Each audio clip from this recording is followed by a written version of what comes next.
Assam assembly ने मवेशी तहफ़्फ़ुज़ तरमीमी act 2021 को मंजूरी दे दी है। इसके तहत एक्ट को मजीद मजबूत बनाने की कोशिश की गई है। तरमीमी एक्ट में बांग्लादेश और बांग्लादेश की सरहद से मुत्तसिल 8 अजला के अलावा ज़राअत और मवेशियों के मकासद के लिए मवेशियों की बैनुल अजला नक्लो हरकत की इजाज़त दी गई है। ये एक्ट रियासत में ज़बीहे, इस्तेमाल और मवेशियों की नक्लो हरकत को मुनज़्ज़म करता है। इस कानून का मकसद पड़ोसी मुल्क बांग्लादेश को मवेशियों की स्मगलिंग को रोकने के अलावा गैर कानूनी ज़बीहे को रोकना है। ये कानून मंदिरों या सतरास के 5 किलोमीटर के दायरे में गाय के ज़बीहे पर भी पाबंदी लगाता है।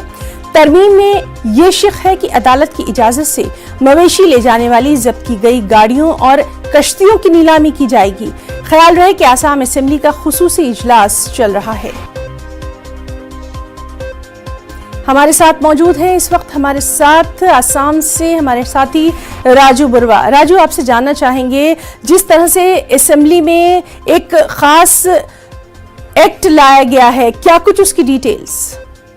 हाँ, देखिए हिना जी, आपने जो बताया अभी कि ये जो बिल था, ये बिल में थोड़ा अमेंडमेंट लाया गया है और पहले से ये जो चल रहा था गैर कानूनी से जो गाय का अवैध चलाचल चल रहा था, ये रुकाने के लिए ये बिल लाया गया है। और इस बिल में जो अमेंडमेंट आया है वो है कि यहाँ जो आसाम का जो बॉर्डर एरिया है, उस बॉर्डर एरिया में जो जिले है, धुबरी पकड़ी है, वहाँ पे करीमगंज है, मानकासार है, इस जो जिले है, इस जिले के लिए डिब्रूगढ़ से तिनसुकिया से गुवाहाटी से ये जो गाय का पहले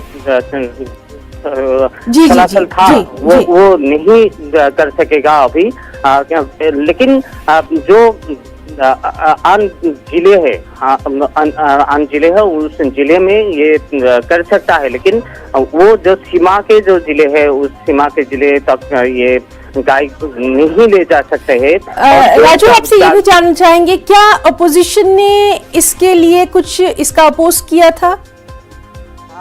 अपोजिशन जो अखिल गगई शिवसागर का एमएलए था और कांग्रेस का जो एमएलए है, एआईडीएफ का एमएलए है, उन लोगों ने कुछ यहाँ पे विरोध किया था। लेकिन उस विरोध का जो युक्ति है उन लोगों का वो जी बिल्कुल। बहुत बहुत शुक्रिया राजू, तमाम तर डिटेल्स के लिए, जानकारी के लिए।